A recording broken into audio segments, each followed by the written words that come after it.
What's up, guys? It's D22 Soso Wayne Chiang of the Live Like Poker stream. There's the PokerCraft podcast. This is my VIP guest, Jeff Boski, professional poker player of 15 years. You got a Twitch stream. You got your YouTube vlog going. I mean, you got all this stuff going on. It's a pleasure to be on the podcast, Wayne. Of course. How's it going? I've been checking out your stuff recently. A lot of good stuff. You put the Twitch clips together on YouTube for your tournament highlights, and you got a little Magic the Gathering stuff. So, how's quarantine been treating you? Can't complain. Luckily, I'm in a position where I can play online poker at home and, pretty much do everything I need to do at home and avoid all these contagious humans and avoid death. Have games been getting better since quarantine online?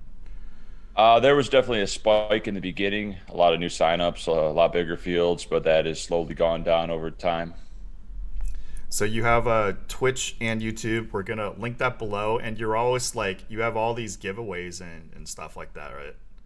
Oh, yeah. Always love giving back. It's a win-win. I'm not going to lie. It helps build the channel and everything. So it's pretty much a no-brainer. People like free stuff. I give away free stuff. If they want to follow, they're now aware that I have channels. If no one ever knew about the Live at the Bike podcast, how would they listen to it? Exactly. You give them a little free sample, they might like it. It's Dan Zach was also mentioning Wayne's got good stuff. How come nobody follows? I'm like, don't worry about it. We'll figure it out. It takes time to build. You've been at YouTube and Twitch for 3 years, right? Yeah, about 3 years on YouTube, maybe 4. Oh, going on 4. Yeah, it's funny you mentioned how you said it takes time to build, and I saw how you paused there. It's like you're almost shy about promoting it. Is that right? No. I knew of you before. I think before you were streaming, and then you started streaming. I'm just like, one of the things is me, you, Garrett, Andy, we've been at it I'm almost at 20 years. You guys are at over 15 years, and we didn't hit the media side of it until after the 10-year mark. So that's kind of a lot of the viewers, they want to be streamers. They want to be on Live at the Bike. They want the professional respect. But they're on year 2. They're not even a year 5. Which is, it's not impossible. Chris Brewer is barely on year 6, and he's killing it, playing 1,000, 2,000, no limits. So yeah, I've seen that guy. He's been on those GG streets. But no, I wasn't really referencing that. I was thinking about something I mentioned to my friend earlier, how I was talking about a YouTube channel, and for the first year or so, I didn't even want to promote it. I was just I don't really want a bunch of randoms watching my videos. I'm just making them because it's just I just figured out how to make a PokerTube video, a video. So, hey friends, hey family, look, I'm doing something. But then once you get thousands of people watching it and commenting some horrible things, you're like, do I really want this?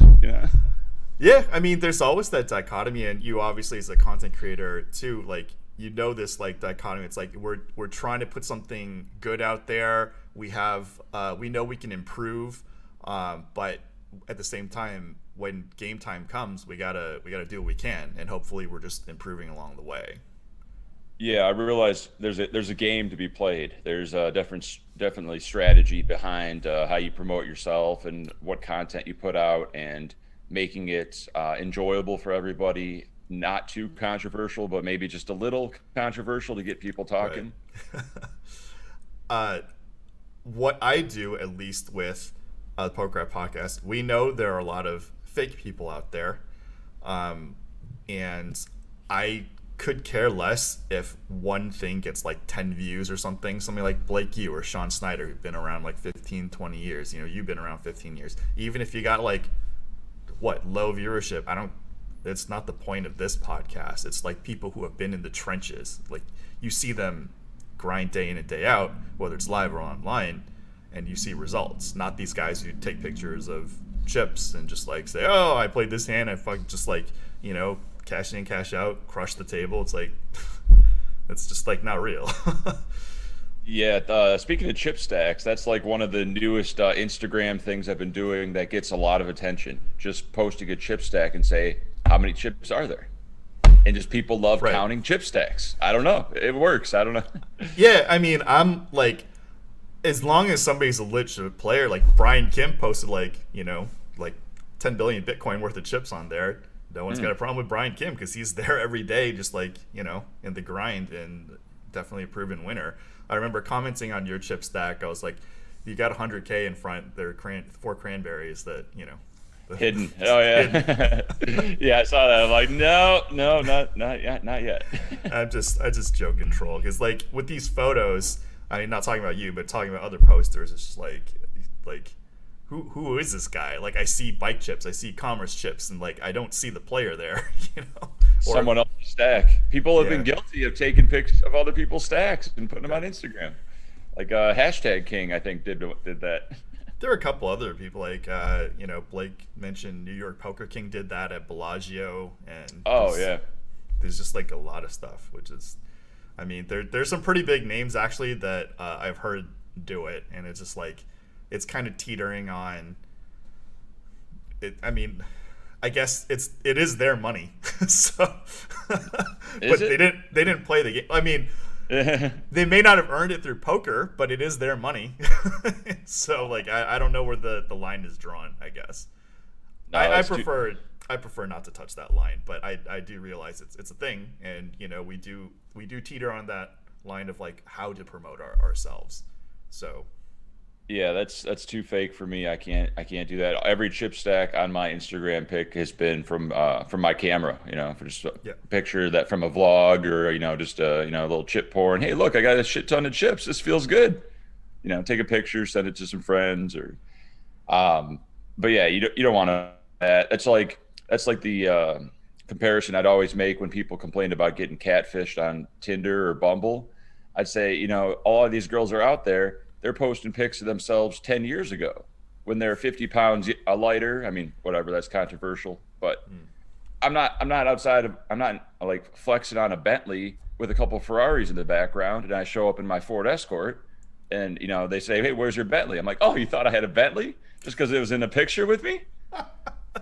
Oh, I thought you were 26, not 36, just because you were 26 in the picture. Oh, it goes both ways.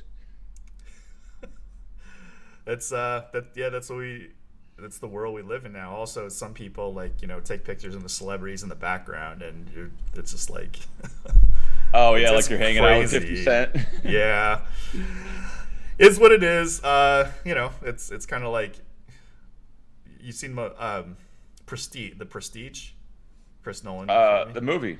Yeah, Oh, okay, at, yeah. at the end, it's just like he's like people see what they want to see because you want to be fooled. So Yep, I got that on Blu-ray right here, actually. Old school movie. it's really good. Tenet just came out. I want to watch that one. What is it? Tenet, Chris Nolan's new movie, time travel. Oh, I haven't heard about it. Okay, well, I will send you a trailer after we're done with this. Cool. So before you got into poker, you had a Magic the Gathering background, I did. I right? did. Great game. Started in 94, 95, playing in elementary school. I still remember in sixth grade, it got banned from my school because the principal saw some of the black cards and she viewed them as demonic. Unholy Strength at the Yeah. Pentagon. Yeah, Pentagram in the back, Pentagram. demonic Yeah. tutor.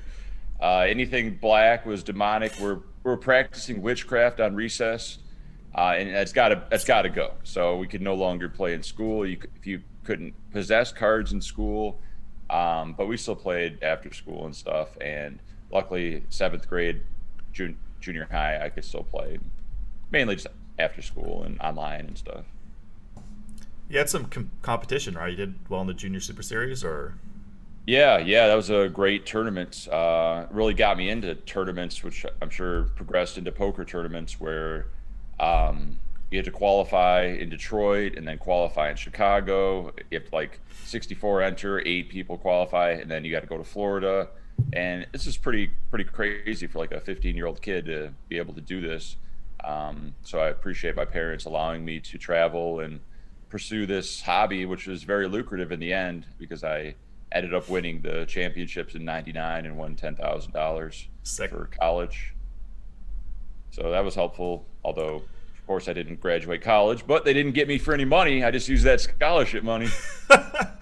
I mean, shout out to Wizards of the Coast and Scaff Elias for creating the Pro Tour and subsequently the Junior Super Series. This gives like kids like us, like when we were that age, like opportunities to expand and develop our skill sets in a way that at that time colleges didn't.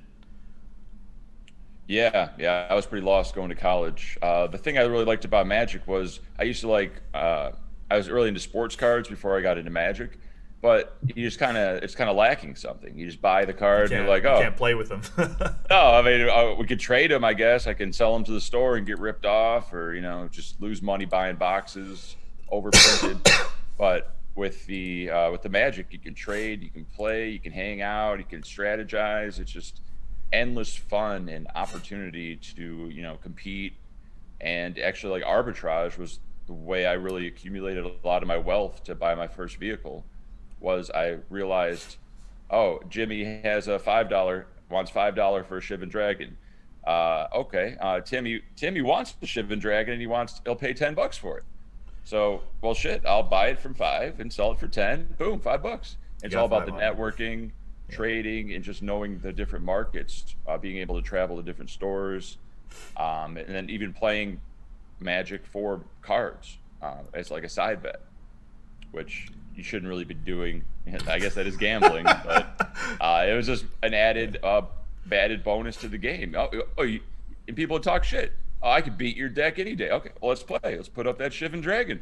Winner, win. Speaking of networking, you played recently and vlogged about on your YouTube. One of my Magic the Gathering mentors, Brian Weissman.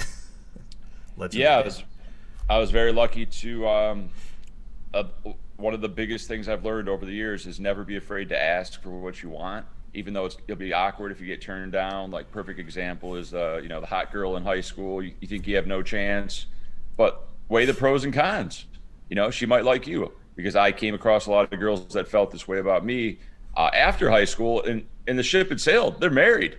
It's too late, just because there was no communication there. The same thing happened when I was playing in a World Series of Poker event last year. I saw Daniel Chiang walk by and go sit down at another table, and I just recently started watching some of his videos on YouTube because I saw open boosters pop up in my timeline where he opens like old beta packs and stuff. I was like, wow, this is crazy. This is bringing back some memories.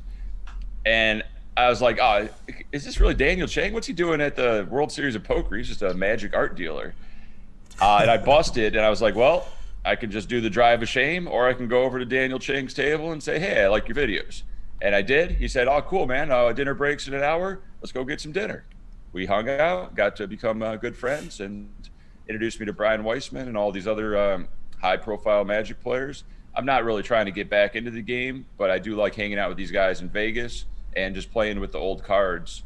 It just brings back a lot of memories and just the pureness of how the game used to be. I watched your video with Brian Weissman, and I watched you, and I get it. Like, it's really, if you're not used to him or just the high competitive play, it's kind of intimidating because he just does everything very smoothly and quickly. It's very shocking in the beginning, which I experienced when I was a teenager and I first met him, and he mentored me. So it's just like televised poker or playing poker against a lot of the greats. You don't really know how hard it is until you're actually physically there, playing against them. Yeah, he's truly a master of playing the deck, so it's going to be tough to find him in a situation he's not familiar with. And he's still methodical with all of his decisions. When we were playing, we were doing the format where everybody plays everybody, and whoever has the most wins gets to win some booster packs, or Daniel Chiang was just giving away stuff. So we were incentivized to play fast and just try to get as many wins as possible. And I kind of as soon as I said that, I was like, all right, let's make this quick. And he's like, no, I'm gonna play my game. You're not gonna make me play fast. I was like, okay, that's fine. I'm the rusty one. I haven't played in 20 years, and I'm just gonna wing it and try to play a good mana curve, or try to remember what all the cards do and strategy. But you did fine. I saw. You did fine. I saw, and like I saw your mind twist get counterspelled, which was like your one way to get back in the game after he took control.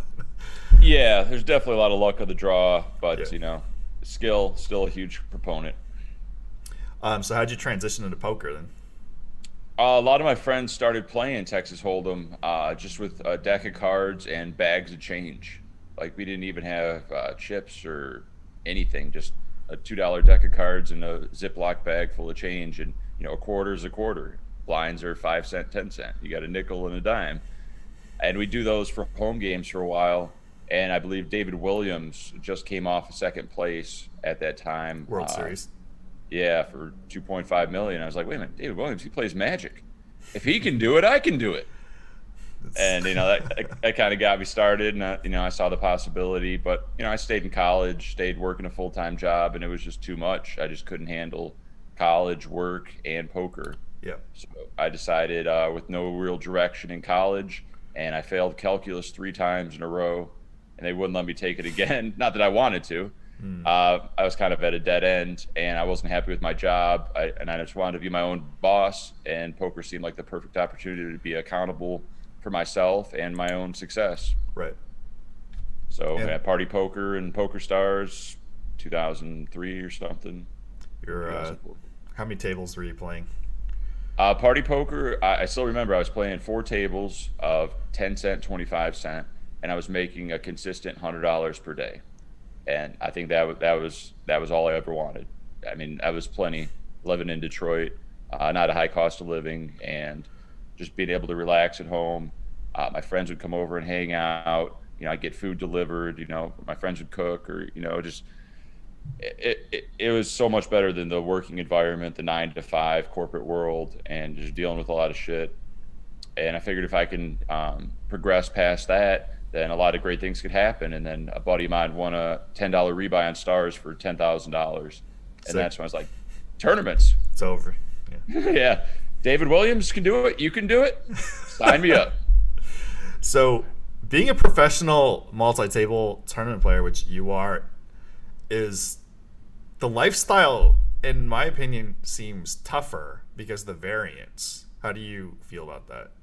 Compared to a cash game player? Yeah, compared to cash game. Absolutely. You're still kind of a prisoner. You're still kind of a slave to the schedule and just the unknown of, hey, you want to go out tonight? Well, it depends how I do in my tournaments. Oh, what time will you know? I don't know. I could be one tabling for 4 hours. You want to take your girlfriend out? She wants to go. She wants to go shopping. No idea. Cash game? Yeah. I'm done. Close the tables. We're gone in 1 minute. It's scheduling appointments. It's just same thing with live tournaments. I kind of realized how much more luxurious it is to be a cash game player compared to a live tournament player, where you make your own hours, you can set your own schedule, and just I equated live tournaments to being in jail. Okay, because the tournament organizer says, "Hey, guess what? Now you can eat. Yeah. It's dinner break. Go fucking eat." Oh, you got to pee? Too bad. It's not break time. You want to go walk around? Good luck. We'll take your money. Cash, not like that. You have that freedom, and I think you'll get more whales in cash games because they're on vacation. They don't want to designate X amount of hours. They just want to sit down and play as long as they want. That's yeah. And one of the things, like, I talked to Andy more extensively about this. Like, we get so frustrated in tournaments. I know Garrett's not much of a tournament player either. One of the things is, like, in a tournament, if you do a sick play or your sick bluff and then you bubble, you like don't get any rewards for it. But like if you do a cash game, every single thing you do good, like, attributes towards, like, at a faster rate and more consistent rate than tournaments. That being said, if you do well in tournaments, you bang big. Yeah, you could win 100 buy-ins in a tournament. You can't really win 100 buy-ins in a cash game. No, like, you'll be lucky. I mean, back then you could have obscene stories of like 10 to maybe even 20, buy-in wins, but like you're not gonna win 100. It's just like not physically possible. Yeah, not enough money on the table. Yeah, exactly. What are the biggest upswings you've had in poker or the tournament scene?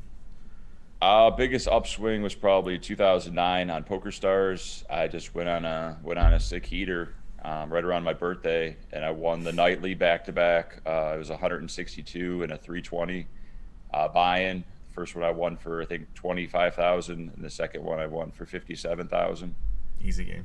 Back to back nights right before my birthday. It was crazy. And then I won the TLB on Stars that week with obviously those two scores and like winning a $10 rebuy and some $100 rebuy or something. But yeah, I went on like I won 100 grand on PokerStars in 1 week. And that was good. I could relive that week. I could Groundhog Day that week. Sign me up. Well, we'll revisit it from time to time here. What are your biggest or what are your longest bricks? Like I talked to Darren Elias and he said he like bricked like I believe the number was 52 tournaments in a row. Probably close to that. I think that's a stat on official poker rankings from like my PokerStars days when I played, 30,000 tournaments. It has a pretty good sample size to see how long you can go. But I don't think the non-cashing hurts that much. It's just the actual like months upon months of losing money. Because like 52 tournaments, that could be a couple days. You could just not cash it for a couple days. But when you go like 6 months and you're down, you're still down in 6 months. You start doubting yourself. Do you have Start, numbers? How much you Um, down? I'm pretty nitty when it comes to bankroll management, so I don't really chase losses or play higher when I'm stuck and shit like that. I always step down and just try to rebuild the bankroll and rebuild the confidence, which has been pretty important for me not going broke ever in 15 years. I've come close, but then I just stepped down. I remember just playing $6 turbo sit and goes. I had like $1,000 to my name at a low point. I was like, well, $6 turbos, I make $1 a game. I play 10 of them at once. That's $10 an hour. Here we go. Time to knit it up and rebuild. These are the kind of attitudes that I applaud because obviously the clickbait in the gambling world wants to see these big scores, these degenerate gamblers. But if you want to play, poker for a living, people like you should be the ones that are like celebrated, higher. Like, look, this is what it takes. Like, I went broke year 11, which is stupid because like I knew all the variables. Like, I had family problems as well that contributed, but really it's like I only have myself to blame. Like, I could have made a lot of better decisions, So, Yeah, um, I've actually put out a YouTube video that addresses all this. It's called "The Truth About Playing Poker for a Living." That's the title of it, and I just go over like the whole path and what it takes, and just like probably the biggest advice that people don't follow, they do the opposite: is play bigger when you're on a heater, play smaller when you're on a downswing. But it's counterintuitive because people are like, "Fuck, I'm stuck half my roll. I got to win it back, not step down." Or, "Oh, I just won a tournament. Let's lock up that profit and play lower."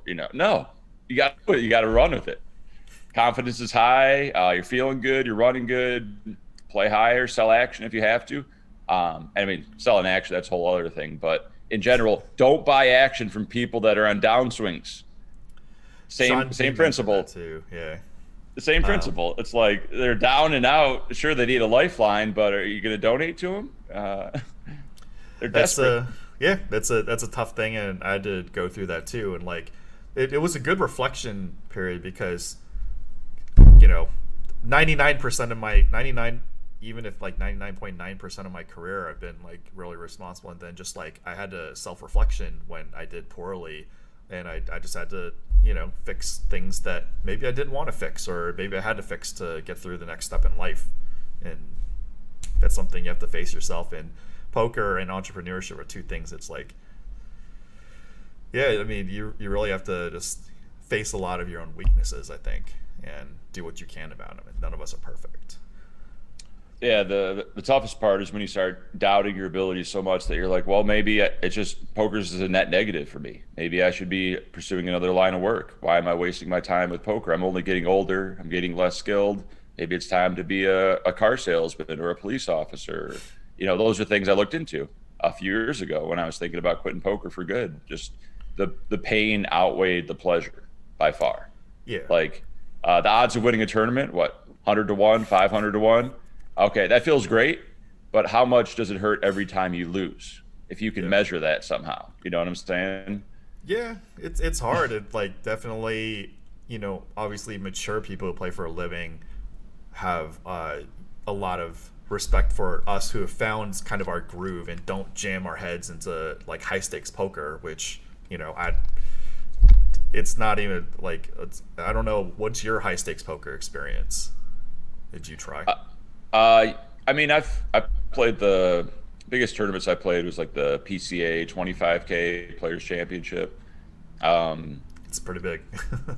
yeah, I wasn't even going to play it until a few weeks before it happened, and a lot of people said, "Hey, just go fucking play. I'll buy it. I'll buy your action."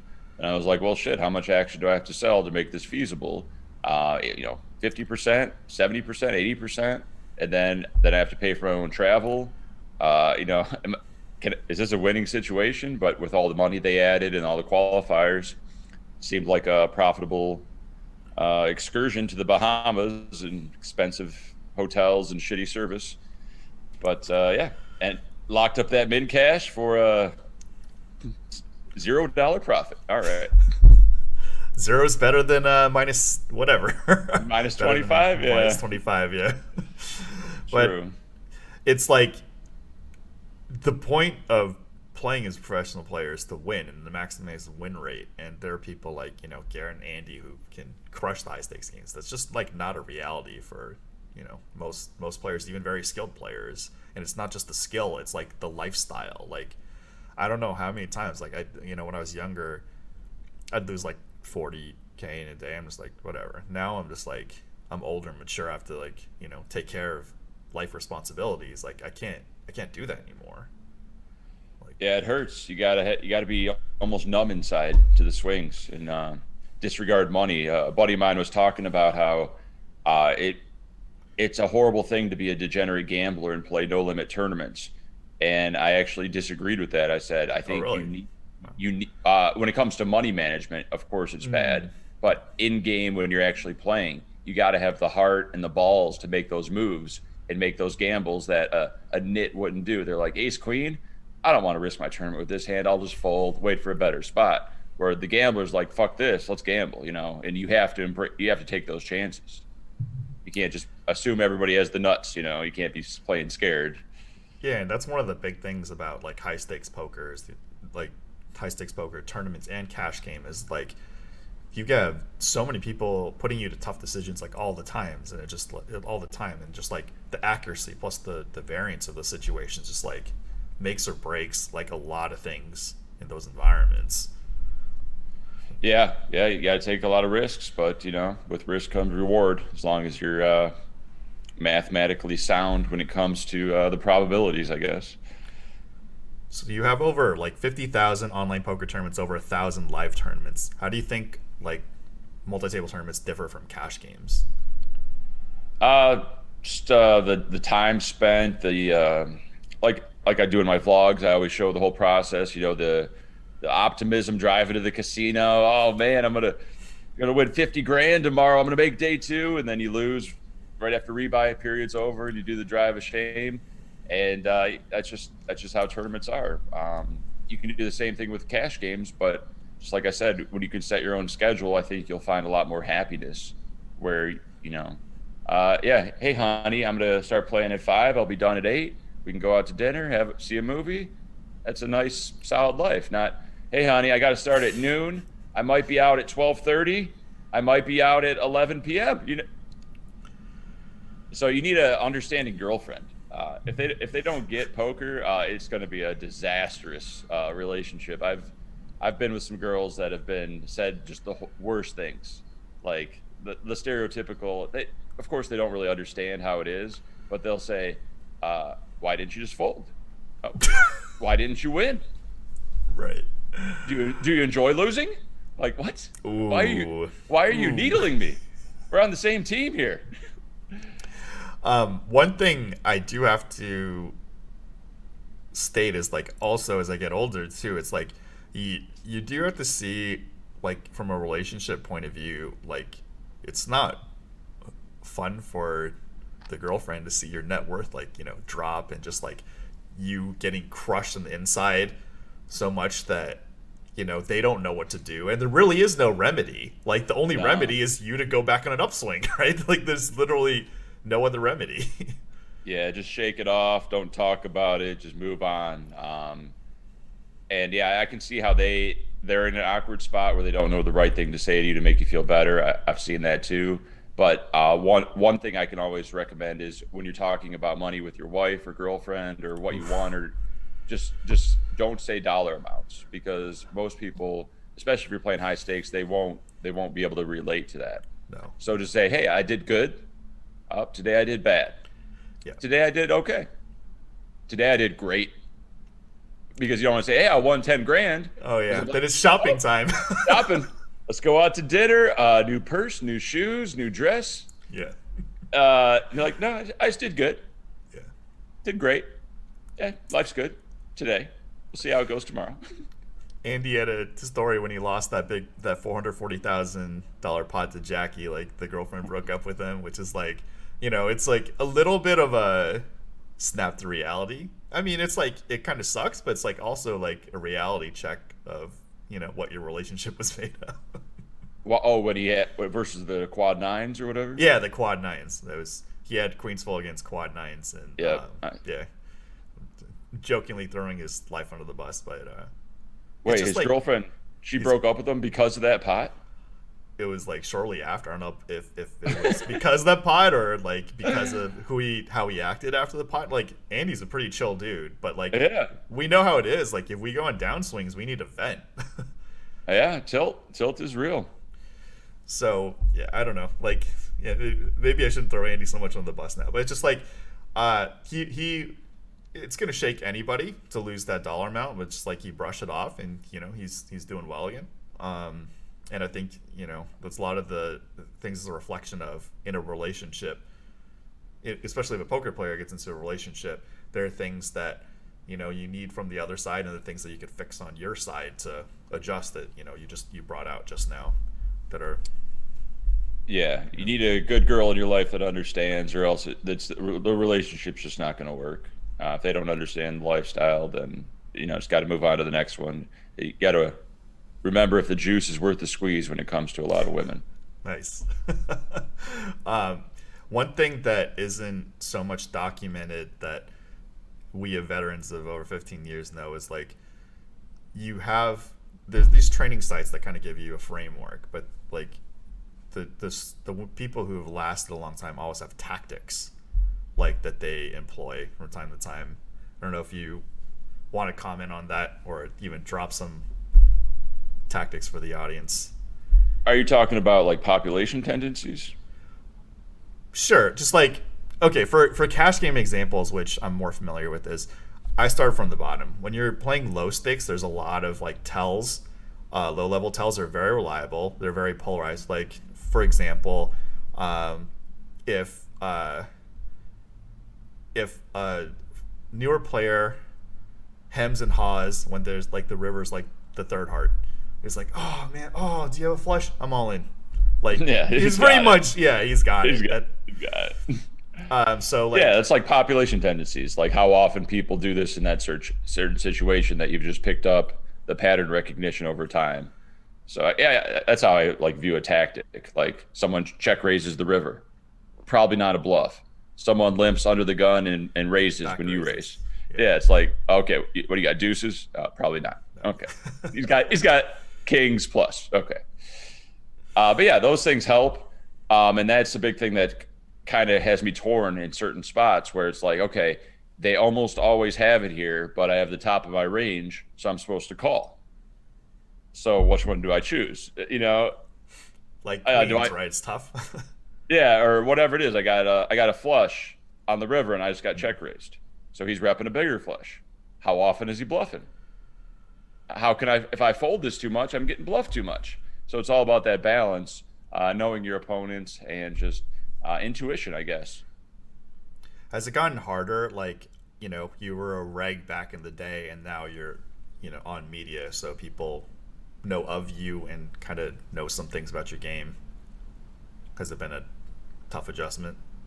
Yeah, I've heard that a lot, especially like playing at the Win when I'd make vlogs, and people would see all the hands I play versus them, and I don't think it's hurt me too much, but I don't think it's helped me. The more information I give out about how I play, or stream on Twitch, you can see every single hand I play. I mean, if you're a reg in the ACR games on MTTs, you're gonna have a good idea of what spots I bluff too much or under bluff or value bet too thinly. All this is information that you can use against me. Um, so that is something I give up to provide the entertainment or education, and I think it's fine. I'm doing okay. I'm still making good income from other revenue streams, so I don't think I'm shooting myself in the foot too much. That's kind of a similar decision I made, and just like there's no way I could play hands on video, talk about my game, and then go back and play high stakes poker. Like, dude, it's hard enough when you hide aspects of your game like as much as possible, and like the regs, respect your game, and then when you start like saying stuff and showing stuff on air, and then Ryan Fee, I think Doug Polk mentioned, but mainly I talked to Ryan Fee, like mentioned it. It's just like it sucks. Like people just, it's hard enough when two people don't know of each other well, and now you're just like showing stuff, and then they can exploit you like one way where you're not as familiar, with their game. Yeah, it's a disadvantage if your opponents are paying attention for sure. But I still think it's a net positive depending on who you are and what stakes you play, stuff like that. Yeah, I mean, I've done well at mid stakes with one of the higher end win rates for a long time, so I never had any problem going down. And like there are times in high stakes where I wasn't doing well, so like I would question myself. But looking back at my history, I'm like I've done well enough. If I hide aspects of my game, if I'm on top of things, sure, like I can hang. But like I like the route that we're taking now. I find it. I have far less emotional lows, and the times I do have an emotional low, I could vent to my network in a light way, not like the high stakes like lost way where you just like one of the pitfalls of professional poker is like when you win you spend money to celebrate, and you lose you spend money to feel bad. It's like it's like that's like you get taxed on some of your emotional highs and lows. And it's not just like, oh, you brag about your hourly. Well, your hourly's good until you go in that downswing. Then your hourly's not so sexy anymore. Oh yeah, it's like you got like the bankroll tracker on your phone or whatever that shows all your sessions. That's how you keep track. Well, yeah. I mean, back then, when we were playing online, we had Poker Tracker, Hold'em Manager, and that has that. And ooh, man, like sometimes it's a big shock to like look back at what hands you thought were profitable and you're losing with. Oh yeah, pre-flop overall. Yeah. Yeah, overall, and it's like those are lessons that you can't get from training sites, or even your intuition may be slightly wrong, slightly off, and then you look back and you're just like, oh, I gotta stop playing this hand pre-flop in this position, or maybe you're doing something wrong post-flop. You don't know, like. Yeah, database analysis is very important. I actually recently got a coaching session from Big Bluffs Inc. Jordan Drummond, owner of BBZ Staking, and he went through my poker tracker and just outlined not specific hands, like he didn't go through okay you can't check raise aces here or whatever. He went through the whole tendencies, like my C bet percentage, my fold to C bet, fold to turn barrel, my barrel percentage, and he just said, okay, this is too low, this is too high. You got to fold more here. You got to call more here. And I think that's very important. And a lot of people don't understand, like, they don't really know if they're playing bad or running bad. And I think one of the best ways to find that out is just doing like the BB graph. I don't know if I'm sure it's different from cash games because there's not, oh, maybe it's kind of similar. The graph that shows like your daily, BB's one or dollar amount one. Yeah. And it shows that versus your all in EV or adjusted EV. Yeah. Well, there you go. That's how you're playing. That's how you should be winning. But I think that's one of the best ways. Or even look at it from a month, not just a day. Look at your month graph to see where you're leaking. You had a bad day. You're just running bad. You playing bad, or just have good poker friends that can shoot you straight and not sugarcoat anything. You show them a hand and they're like, all right, this is shit. This is never going to be good. I don't know what you're thinking. Don't do this. Compared to, well, yeah, it could work. Yeah, you got unlucky. On to the next one, bro. Like, no, fuck that. Get as much reliable intel and feedback from your trusted friends, and then just you got to make your own decisions. Yeah, people message me every day. Hey, how do I become a professional poker player? Hey, how do I get better? What books do you recommend? What sites do you recommend? And I tell them like the standard stuff. First of all, don't be a professional poker player. Yeah, Play as a hobby. Enjoy the game. Don't stress over it. Balance your life with your normal job, your friends, family, occasional poker. But if you want to get better, I mean, books. I haven't read a book in 10 years. Harrington on Hold'em. That was a great book for me for it's like tournaments. over 15 years ago. Oh, was it? Yeah, Yeah, Harrington Hold'em. Yeah, that was a great super system. That's probably even way more that's like outdated. decades. Yeah. Yeah, but like I just tell them, there's infinite content online. Like I don't even have enough time to watch all the videos Oh of the no, yeah. training sites or even just the free content on Twitch, Doug Polk videos on YouTube, endless free information on how to play hands, how to construct ranges, and you just got to put in the time and just be able to absorb it. And it's all there, but it's just every day I'm still learning. I study every single night, and I'm still not the best. Nowhere near. I was watching, some of your hands on YouTube, and just like there's some spots I were to call him like, "Hey man, you're the one with 50,000 tournaments online and 1,000." So I'm gonna definitely take what you did seriously. I think there was like a shove on the button, and you were in the big blind. You had like king nine off, and I don't remember the stacks. But the thing is, like, you probably were playing with him for a while, so I would have thought that was a call off, but you folded. I'm gonna trust whatever either your line was, or you were playing with him for a while, or you just didn't feel like it was a good spot. Yeah, especially when like calling 10 blind shoves, button versus big blind, you have to evaluate what type of player you're up against and how wide they're going to shove. I mean, there's Nash ranges, but most people don't Do those? follow Nash ranges, so Yeah, you have to adjust to that. And like you said, knowing the player, knowing that they're always going to show an ace when they shove, or they got a pair. Like they're not going to shove king eight; they're just going to fold it. And they won't even be happy with king 10. They'll be like, I don't want to risk it all with king right. 10. They don't think like that. So that's why live poker is a lot different than online.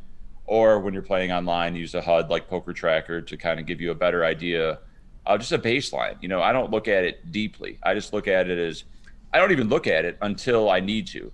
Like, here's the situation. Okay, now I look at my opponent's stats.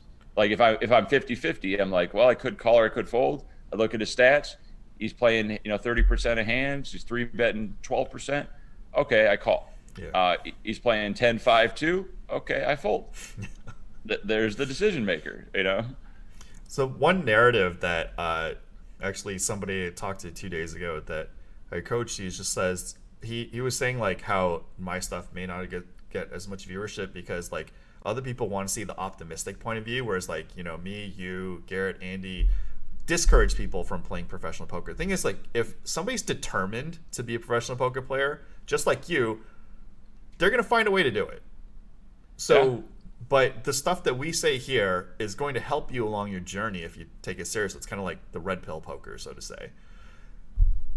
Yeah, yeah. I mean, if for sure, go for it. I'm saying the odds are stacked against you to make a legitimate living. I don't know what your living situation is. I don't know if you need 10 grand a year. I don't know if you need 100 grand a year. Big Um, difference, yeah.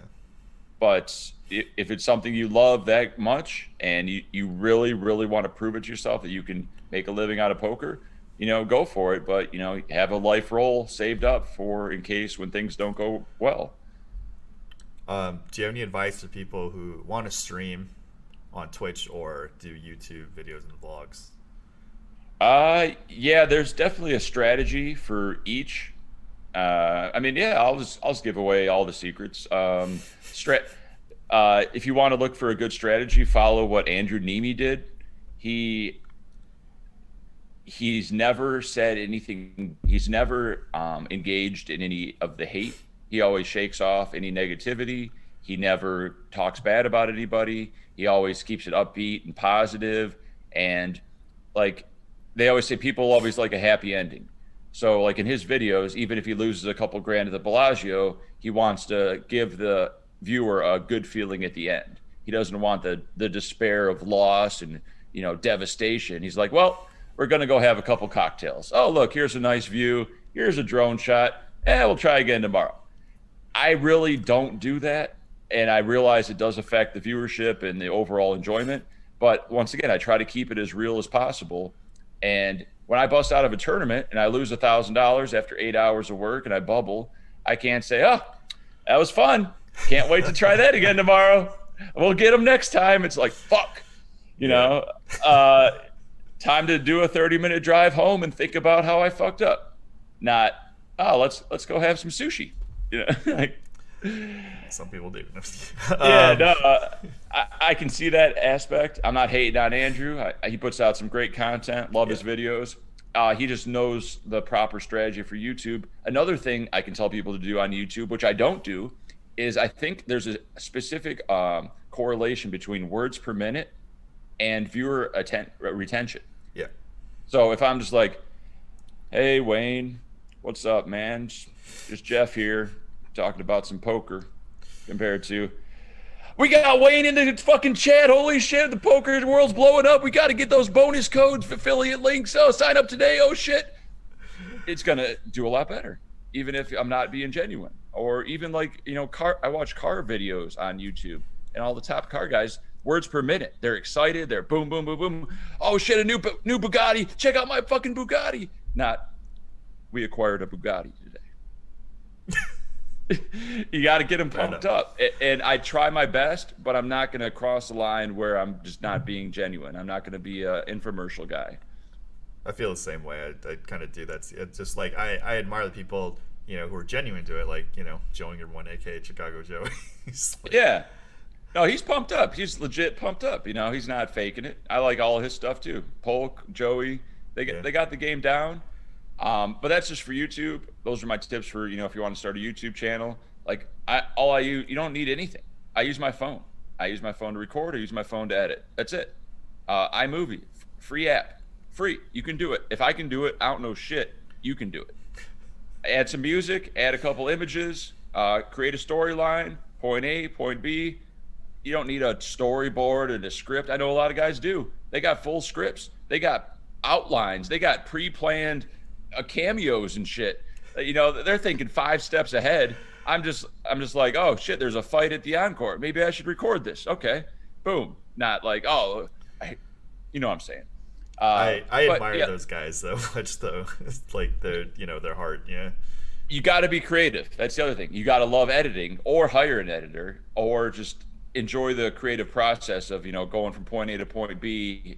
I just look at it as like a big jigsaw puzzle where you got 100 pieces. How are you going to put them together? I got 100 clips, a trip to the win. How am I going to make this into a compelling vlog to show people what it's like to play a live tournament in Las Vegas? But those are some of the clips, some of the things for YouTube. For Twitch, pretty much the same thing. High energy, overreacting when there's an all-in. Like, this isn't real. Come on. Like, people hate on me for being monotone or stoic or being dead inside or whatever. That's because I've seen it all. If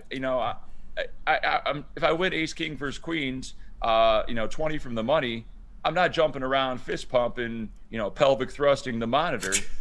I'm just like, oh, good hold. All right, a new table. Let's see what situation we got here. Let's make a good decision. Of course, I'm going to be a little bit animated with chat, new subscribers.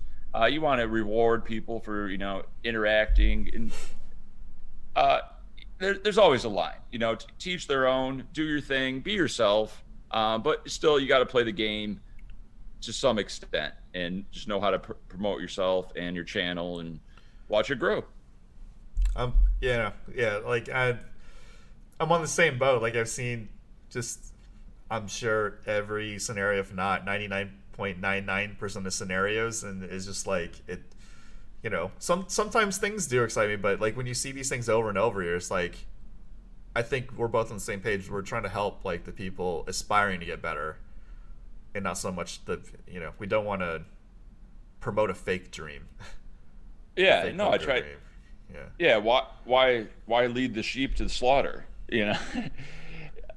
They might get skinned a few times before they learn their lesson, but in general, it's tough. It's tough to beat the rake. It's tough to beat your competition. It's tough to beat travel expenses, taxes, your own degen tendencies, bankroll management, a lot of hurdles to overcome. But overall, it's still a great game. Some of the best times playing poker were just home games with my friends. Of course, winning a tournament is euphoric. You can't really put a price on that. And that's why I still play like low stakes online tournaments. The fields are softer, there's no variance really, and you still get that rush of beating 1,000 people. Who cares if it's $10? You just won a couple grand for $10.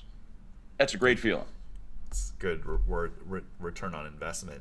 So one of the things that I'm not familiar with because I don't play tournaments much is in my small sample size, like there isn't much river play in as much river play in tournaments as cash games and also turn play. So how does that come into play when you're studying your HUD and sorry, your Hold'em Manager and Poker Tracker on how to adjust in those spots? Okay, yeah, that's true because stack sizes are generally going to be a lot shorter. Shallower, yeah. Yeah, you're rarely going to be 100 blinds deep unless it's the beginning of the tournament. Yeah. Final a couple tables, everybody's around 20 blinds maybe. So it is more of a pre-flop game where you just have to understand pre-flop ranges, what hands are good for shoving versus calling and folding, obviously, and just the HUD comes into play when assigning their range. So button opens, you got 20 blinds in the small blind. Button's a nit, and you got ace 10. You might be able to just fold ace 10 to a button open. But on the same pace, if the button's a maniac, you can just shove your 20 blinds with ace 10. There's certain variables with hands and all that and positions, but in general, it's just going to help you understand tighter or looser. What type of player am I playing with? Am I 80-year-old Caucasian grandma, 21-year-old guy wearing a tracksuit? Yeah, he's wearing a tracksuit. He's got some gold chains, a bunch of hoochies walking around him in the background. I'm like, all right, this guy's here to gamble. You got to stereotype your opponents live or online, depending on their past performance. So back circling to Brian Weissman, how did you hear about him? I knew about him back. We never met back in the day because I was always just like in Detroit, and I think he was in California. Yeah. And I didn't travel too much for pro tours because I was still too young. I went to like Pro Tour Atlanta and Chicago. I got invited to Rome and Paris and Barcelona. I don't know. I was lucky enough to be invited to all these pro tours, but my parents were very strict and they didn't want me going overseas by myself. And honestly, that's good parenting. Like you got to give them. There's a lot of things that can happen wrong. Yeah. True, but I was so lucky to have this opportunity. I felt like it was a mistake on their part to not allow me because to qualify for these pro tours, only like Very 64. hard. Yeah, and I qualified based on rating. My DCI rating. Yeah. It's like chess, the ELO ratings. Yeah. Just from playing a lot of tournaments in my area and just winning all these tournaments, my rating just keeps going higher. And I was top 10 in the world in type 1 and type 2. So I'd get invited to these constructed events, sealed events, whatever. And my parents just wouldn't let me go. And that was kind of a bummer. That was a real big bummer because it's like, yeah, there's that balance. Yeah, but it's just like the golden ticket. How are you going to say I can't? I know. But back to Brian Weissman. Yeah, so I never went to California. I never ran into him at any pro tours, but I always remembered like his articles in the Duelist or the magazines. The Dojo. Yeah, Scry, Inquest, because he was the creator of the deck, and I always looked up to him. Obviously never met him, but I know me and him are always like usually in the top 10 of the ratings too for type 1 format. So I never really played his deck. I was with a bunch of other guys in the Detroit area that did more combo decks or just whatever was good for the metagame at that time. And the site, the Dojo, I don't know if you remember that. Yeah, no, I remember. That was the first. I think I don't know if I sent you the link. I did a professional gamer podcast with Brian Weissman. It's 4.5 hours long, so I don't expect anybody, I know to watch it all. But we cover like a lot of stuff. So. Oh, back in the day. When was that podcast? Yeah. Maybe I didn't send you the link. I'll send you the link. I saw it. Yeah, I saw the beginning of it. So like, we go over his Street Fighter 2 background, him and Magic, like him mentoring me in person, partial like my professional gaming stuff, and then we did 2 team pro tours. We won 2 team pro tour PTQs. We only went to one because we were, kind of like moving on with life, but it's still fun to qualify them. And he's been on a few pro tours. I went on 2, so I'm just like, whatever. But it was just, that was kind of a closure of that era. Then he did some Diablo 2 stuff, and then he went on to executive produce Path of Exile, which is like a successor to Diablo 2. That's like a major success. He sold it to Tencent in 2018, or majority share to 2018. So the podcast is basically like how these pro gamers of the past end up with successful careers as they develop. Yeah, I've talked to him a bit about the Path to Exile, and that's great. I'm so happy for him that he was able to go through all those struggles of creating something from nothing, and for it to be that popular and just be a great success for him and the company. So, yeah, he's been very successful in that. And like ever since I heard him talk like on Daniel Chiang's videos where he's talking about the deck, you could just tell he's just like a super intelligent guy, very articulate. Maybe a little too long-winded at times, but he's got. Yeah, no, I've never been bored. I'm just like, wow, that's very concise, or that's very what's the word? I don't even know the words. Elaborate. Elaborate. He goes into the rabbit hole part. Like, I know him really well, and the thing is, like, when I mentioned him, like, I've been told or accused of name dropping. I'm like, my personal relationship with him trumps whatever the hell the world thinks of him. Like, so I send the podcast too. I'm just like, I appreciate him mentoring me, and just like eventually, because he's like, I think 4 years older than me, and when you're a teenager, that's like a really big gap. Mm-hmm. So like, I'm like, more of a kid and a peon. He's just like, feeding me knowledge while competing with me, not like giving me the win, but also like helping me move along. So that relationship to me was, more meaningful, like, than knowing, his achievements, I guess. So yeah, he came to Vegas last month, and we spent I think every day he was here, I went to the Strip and hung out with him at his hotel room, or we went out to dinner. Went and played some not disc golf. You know about disc golf? Yeah, I'm I don't horrible. know. Yeah. Okay. Yeah, they're just like a frisbee, but frolf. I don't know. But yeah, just a great guy. Always like hanging out with him. And I met him through Daniel Chiang, because when he was here, he just had all these other Magic guys that were like big shots in the industry, all drafting, and we had a little poker tournament in their hotel room. And I showed a lot of that in the video. It didn't get many hits. I understand why people don't understand Magic. Yeah. Whenever I deviate from like a poker vlog, it doesn't get as many hits. Yeah. Unless it's something like when I go to the porn star convention, or when I go to a strip club, that gets hits just because of the sex appeal. I wonder why. Yeah, it reaches a bigger audience for sure, and it's a lot more clickable because people are like, "Wait, what's this?" Sure. Yeah. Inside a Las Vegas strip club, you can't film in a strip club. Oh, guess what? I did. But I get you get a lot of mixed comments on those videos where people are just like anti-strip club, like they just hate on it. It's like I get it, but then I don't get it. It's like, how are you gonna hate on this? This is pretty cool. You can't just do this. It's a self-righteous thing from the people find, because like, especially with the social media era and the internet era, you could create your own echo chamber. So like, when something's off from your own echo chamber, the people just get like ultra like insulted. Like, they can't believe that something else is just like normal in the real world. It's like intruding on their private world. So it is what it is. Yeah, people are always gonna have opinions. Like I say, like a lot of some close friends have thought about starting YouTube channels, and I was like, all right, well, listen, put in the work. Yeah, if you're gonna do that, I gotta warn you. How are you gonna deal with anonymous accounts, saying horrible things about you? Is that you gonna be able to brush that off?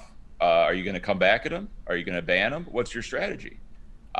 One of my friends said he's going to make a whole poker slash family vlog where he's going to show his wife, his kids, and the poker lifestyle. And I was like, well, That's somebody's going to say something horrible about your wife and kids. Are you ready to deal with that? And they're like, yeah, that's a good point. That's just the reality. I mean, that's just something you have to deal with. It depends on the type of person you are. Generally, the best way to deal with it for me is that's not a fight you're going to win. You can't say, oh, yeah, you're a big loser too. Take that. You know, you just got to block them. There's no coming back. They're not going to be a new person the next day. That's just like they don't like you. They're not going to like you. Yeah. Okay. You're not for everybody. That's something that, like, you just kind of, I guess we probably accepted before well, the thing is, like, I was on the forefront of StarCraft when I was 21 for 2 years, and I had the luxury of being a top player.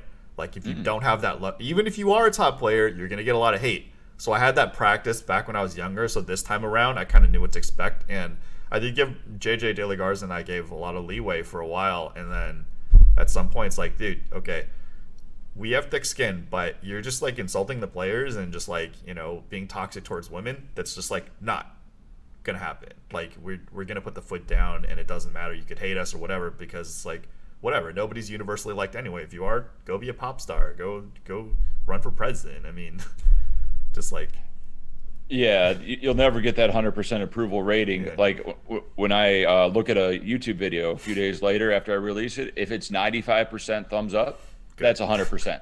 Yeah. That's perfect. You know, you'll never get 100%. 90%, okay, so it's slightly off. 80% now, okay, now I did something wrong. Maybe, yeah. I offended someone. I really butchered a hand. They didn't like that. Okay. I punted it off. They wanted me to win, but I punted. So, oh well. But yeah, I realized that on YouTube when I'm like, you look up a song like "Stairway to Heaven" or like some Beethoven and shit. People are smashing the thumbs down button. Like, how you gonna hate on some Beethoven? Yeah. He's not doing anything wrong. He's been dead for 200 years. He was deaf. He played the piano. What? How you gonna hate? It's like, okay, people just like to hate. That's fine. You can't let it get. Shout to the fit. All right, this is awesome. Such, do you have any words for the audience? And we're gonna link your YouTube and your Twitch down below. And right. Jeff Boski always has these giveaways. I don't participate. I'm self-banned from participating in these things. I don't want to win. Yeah. I don't want to take away from your bids. Save it for the other people. Yeah. Words of wisdom. Life's all about balance, just like poker. You can't wake up and eat cheesecake every day. You got to put in that work. Did that hit you hard or something? Do you eat cheesecake in the morning? Dude, okay. You know what I'm saying. In my 20s, I drank almost every day. It was so, like, I was such an alcoholic, and now it's just like I'm cutting like bad habits like every day, and I'm lucky to have like good influences that have been hammering me and just won't give up on me with these things. So yeah, it's just like the poker life does, if you're organized like Jeff here, it'll really drag you down. You get a lot of bad habits, like whether it's like alcohol, drugs, women, degeneracy, like the list goes on. And if you want to have this lifestyle, a lot of it is self-correction, where you have to fix a lot of your own flaws, as many as you can. Some of them are unfixable. I have flaws that I just don't think I'm gonna be able to fix. Yeah, you got to always work on yourself. Healthy, work. All the standard stuff. All the pros preach: green juice, yoga, meditation, Pilates. What you got there? Some green juice? No, this is just coffee, but it's no cream, no sugar. At least it's a step. I mean, I do green tea here, so yeah, it's there you go. The number one choice of all Europeans at the poker room: green tea, honey, lemon, please. Keep the bag in. Hot. But yeah, just enjoy life. Don't do anything stupid. Think about the consequences before you do anything. I always say a penny saved is greater than a penny earned, because you don't have to pay tax on a penny you save. Nice. I like it. People don't realize that. That's 33%. So knit it up. Always look for deals. Always ask for discounts. You'll never be charged more Hey, do you got a coupon for this oil change? No, that'll be 20 bucks more for asking. No, they either got a coupon or they don't. They just don't tell you about it. So many things are not told to the public. But if you know somebody or got a hookup, a connection, it's so easy to save a lot of money or just make your life a lot easier. Like you could spend 2 hours putting together a desk from IKEA, or Johnny down the block likes putting desks from IKEA together for 20 bucks. What's worth more to you? The time efficiency, just like Naval podcasts. What's your time worth? If you don't like picking up dog poop, guess what? There's companies that will pick up dog poop. It's just a matter of, is the cost worth it? Right. So just, make your life as frictionless as possible, and, good things will happen. Prepare for the future. Don't burn too many bridges. Feel free to call out scammers, and just, have fun with poker. Hopefully you win. Odds are you lose, but, have fun regardless. Sounds good. Thank you for your time. Jeff Boski, once again, hit that subscribe, thumbs up, and the links are below for your Twitch and your YouTube. Thank you very much. Twitch almost every night, YouTube a couple times a week. Sign up on ACR, promo code Boski. All right. Later. Thank you.